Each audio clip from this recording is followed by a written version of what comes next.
नमस्कार दोस्तों, स्वागत है आपका अपने YouTube चैनल पर। आज की इस वीडियो में हम बात करेंगे एचएससी के कुछ मोस्ट इम्पोर्टेंट क्वेश्चन जो कि एचएससी के हर एग्ज़ाम्स में पूछे गए हैं और आगे भी बार बार पूछे जाते रहेंगे। तो इस वीडियो में हम उन क्वेश्चनों को विस्तार से पढ़ेंगे। तो चलिए आज की वीडियो की शुरुआत करते हैं। हमारा आज का पहला क्वेश्चन है, पानीपत के प्रथम युद्ध में किसकी विजय हुई थी? तो पानीपत के प्रथम युद्ध में बाबर की विजय हुई थी। जो पानीपत का पहला युद्ध है वो 21 अप्रैल 1526 को दिल्ली के सुल्तान इब्राहिम लोधी और बाबर के बीच हुआ था। तो पानीपत का पहला युद्ध किस किस के बीच हुआ था? इब्राहिम लोधी और बाबर के बीच हुआ था। बाबर की सेना ने इब्राहिम के 1 लाख से ज़्यादा सैनिकों को हराया था। तो मतलब इसमें विजय किसकी हुई थी? बाबर की। बाबर की सेना ने इब्राहिम के 1 लाख से ज़्यादा सैनिकों को हराया था। इस प्रकार पानीपत की पहली लड़ाई ने भारत में बहलोल लोधी द्वारा स्थापित लोधी वंश को समाप्त कर दिया। तो लोधी वंश का समाप्त कब हुआ? पानीपत के प्रथम युद्ध के बाद।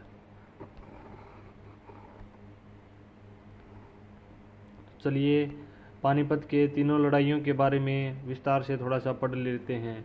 पानीपत का प्रथम युद्ध कब हुआ? पानीपत का प्रथम युद्ध 21 अप्रैल 1526 को हुआ, जिसमें बाबर एवं इब्राहिम लोधी शामिल थे और इसमें बाबर की विजय हुई। तो पानीपत के प्रथम युद्ध में किसकी विजय हुई? बाबर की। अगला क्वेश्चन, पानीपत का द्वितीय युद्ध कब हुआ? तो पानीपत का द्वितीय युद्ध 5 नवंबर 1556 को बैरम खां और हेमू के बीच हुआ। बैरम खां अकबर का एक सेनापति था और हेमू शेरशाह सूरी का सेनापति था। इसमें बैरम खां की जीत हुई। तो पानीपत के तृतीय युद्ध के बारे में पढ़ते हैं। पानीपत का तृतीय युद्ध 14 जनवरी 1761 को हुआ था और इसमें अहमद शाह और मराठों ने भाग लिया था। और बात करें तृतीय युद्ध की, पानीपत के तृतीय युद्ध की, तो इसमें अहमद शाह अब्दाली विजयी रहे। अब बात कर लेते हैं अगले क्वेश्चन की। तो शेरशाह का बचपन हरियाणा के किस जिले में बीता था? तो शेरशाह सूरी का बचपन हरियाणा के महेंद्रगढ़ जिले के नारनौल में बीता था। तो बात करते हैं शेरशाह सूरी के बारे में कुछ। शेरशाह सूरी के पुत्र का क्या नाम था? तो शेरशाह सूरी के पुत्र का नाम इस्लाम शाह सूरी था और इनका वास्तविक नाम जलाल खान था। इस्लाम शाह सूरी सूरवंश का द्वितीय शासक था। शेरशाह का जन्म कहाँ हुआ था? सासाराम में हुआ था, जो कि बिहार में है। सूरवंश के संस्थापक अफगान शासक शेरशाह सूरी का मकबरा सासाराम में है। तो सूरवंश के संस्थापक कौन है? शेरशाह सूरी। साल 1540 में शेरशाह ने मुगल साम्राज्य का शासन किया था। साल 1540 में शेरशाह ने मुगल साम्राज्य पर शासन किया था। शेरशाह सूरी के दादा इब्राहिम सूरी का मकबरा कहाँ है? तो शेरशाह सूरी के दादा इब्राहिम सूरी का मकबरा नारनौल में है, जो कि महेंद्रगढ़ में है। बात कर लेते हैं अगले क्वेश्चन के बारे में। किन्हें भाखड़ा डैम का जन्मदाता कहा जाता है? तो भाखड़ा डैम का जन्मदाता चौधरी छोटू राम को कहा जाता है और भाखड़ा डैम की स्थापना 1908 में हुई थी। तो चलिए इस क्वेश्चन में चौधरी छोटू राम के बारे में कुछ पढ़ लेते हैं। तो चौधरी छोटू राम का जन्म गढ़ी सांपला रोहतक में हुआ था और इन्होंने कानून की पढ़ाई आगरा कॉलेज से 1910 में की थी। दीनबंधु की उपाधि महात्मा गांधी ने चौधरी छोटूराम को 1922 में दी थी। चौधरी छोटूराम को राय बहादुर की उपाधि किसने दी थी? तो अंग्रेजों ने दी थी सन 1927 में। यूनियनिस्ट पार्टी की स्थापना चौधरी छोटूराम ने 1923 में फजल हुसैन के साथ मिलकर की थी। और जाट गद्य समाचार पत्र का प्रकाशन चौधरी छोटूराम ने 1916 में किया था, जो कि उर्दू भाषा में था और रोहतक से निकलता था। मार्केटिंग बोर्ड की स्थापना चौधरी छोटूराम ने 1938 में की थी। सर छोटूराम की सबसे ऊंची मूर्ति कहाँ है? तो सर छोटूराम की सबसे ऊंची मूर्ति गढ़ी सांपला रोहतक में स्थापित की गई है और इस मूर्ति की कुल ऊंचाई 64 फीट है। और बात करें इस मूर्ति के उद्घाटन की, तो नरेंद्र मोदी जी द्वारा 9 अक्टूबर 2018 को इसका उद्घाटन किया गया था। छोटूराम की मूर्ति राम सुतार द्वारा तैयार की गई थी। तो हमसे पूछा जाए छोटूराम की मूर्ति किसके द्वारा तैयार की गई थी? तो राम सुतार द्वारा। असहयोग आंदोलन का विरोध करने वाले एकमात्र व्यक्ति थे छोटूराम। छोटू राम ने जमींदार लीग की स्थापना कब की थी? तो 1924 में छोटू राम ने जमींदार लीग की स्थापना की थी। दीनबंधु छोटू राम विज्ञान एवं प्रौद्योगिकी विश्वविद्यालय कहाँ है? मुरथल सोनीपत में है, जिसकी स्थापना 1987 में की गई थी। दीनबंधु छोटू राम तापीय विद्युत परियोजना 14 अप्रैल 2018 को स्थापित की गई और यह यमुनानगर में स्थापित की गई। बात कर लेते हैं कि अब बात कर लेते हैं हरियाणा के मंडलों के बारे में। तो हरियाणा में कितने मंडल हैं? हरियाणा में टोटल 6 मंडल हैं। उनके नाम अम्बाला है। 6 मंडलों के नाम इस प्रकार हैं: अम्बाला, फरीदाबाद, गुरुग्राम, हिसार, रोहतक और करनाल।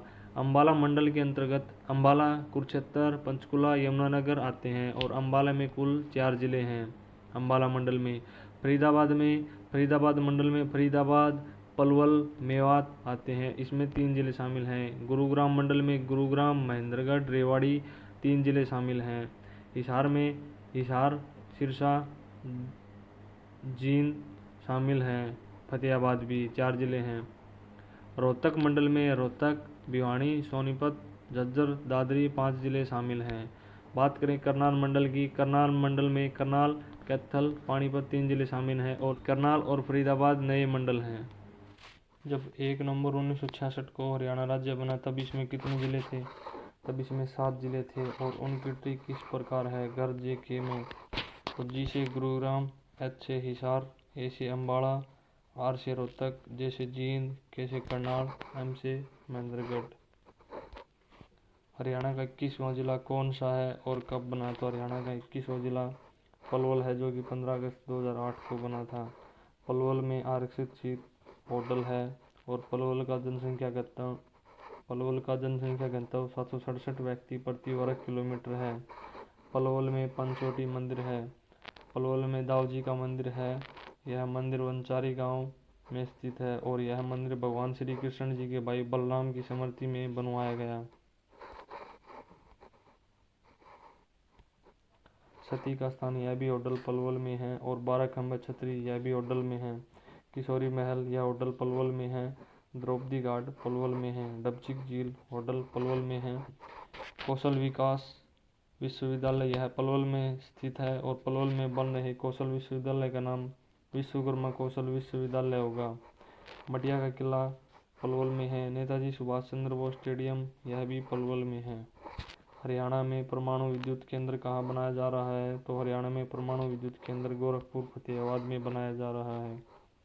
क्षेत्रफल की दृष्टि से हरियाणा का भारत में कौन सा स्थान है? तो क्षेत्रफल की दृष्टि से हरियाणा का भारत में स्थान 20वां है।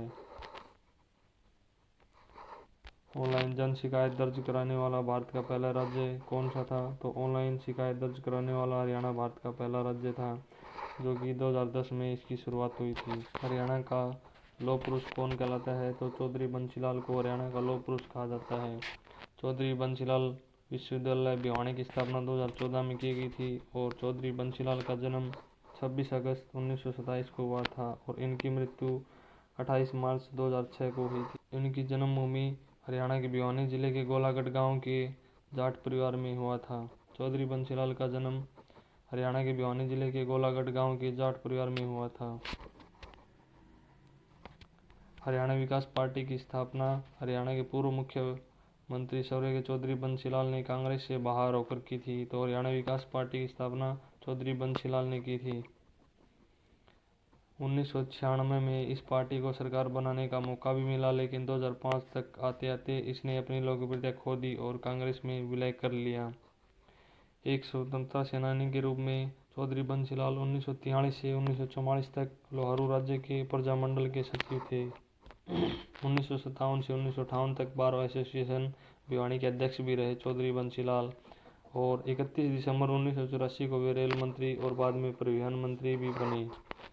1980 से 84 और 1985 से 86, 1989 से 1991 तक लोकसभा के सदस्य भी रहे चौधरी बंसीलाल।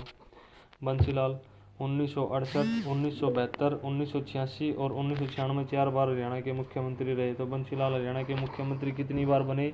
4 बार। चौधरी बंसीलाल भगवत दयाल शर्मा एवं राव वीरेंद्र के बाद हरियाणा के तीसरे मुख्यमंत्री बने थे। तो चौधरी बंसीलाल हरियाणा के कौन से नंबर के मुख्यमंत्री थे? तीसरे नंबर के। बंसीलाल राज्य विधानसभा के लिए 7 बार चुने गए और बंसीलाल जी पहली बार 1967 में राज्य विधानसभा के लिए चुने गए थे। अगला क्वेश्चन, चौधरी देवीलाल विश्वविद्यालय हरियाणा के किस जिले में स्थापित किया गया है? तो चौधरी देवीलाल विश्वविद्यालय हरियाणा के सिरसा जिले में स्थापित किया गया है। बात करें चौधरी देवीलाल के जन्म की, तो चौधरी देवीलाल का जन्म सिरसा जिले के तेजाखेड़ा गांव में हुआ और चौधरी देवीलाल का पूरा नाम चौधरी देवीलाल था।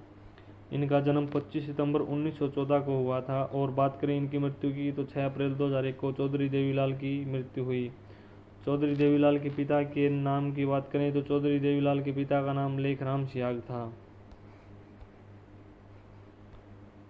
19 अक्टूबर 1989 से 21 जून 1991 तक भारत के उप प्रधानमंत्री भी रहे चौधरी देवीलाल। वे 2 बार हरियाणा के मुख्यमंत्री भी बने और चौधरी देवीलाल के समाधि को संघर्ष घाट कहा जाता है, जो कि दिल्ली में स्थित है। बात कर लेते हैं अगले प्रश्न के बारे में। तो हरियाणा के दक्षिण क्षेत्र में स्थित पहाड़ियाँ निम्न में से किसका हिस्सा है? तो अरावली का हिस्सा है। हरियाणा राज्य का गठन संविधान के किस संशोधन द्वारा हुआ था? तो हरियाणा राज्य का गठन संविधान के 18वें संविधान संशोधन के तहत हुआ था। हरियाणा भारत के कौन से राज्य के रूप में अस्तित्व में आया था? भारत के 17वें राज्य के रूप में अस्तित्व में आया था।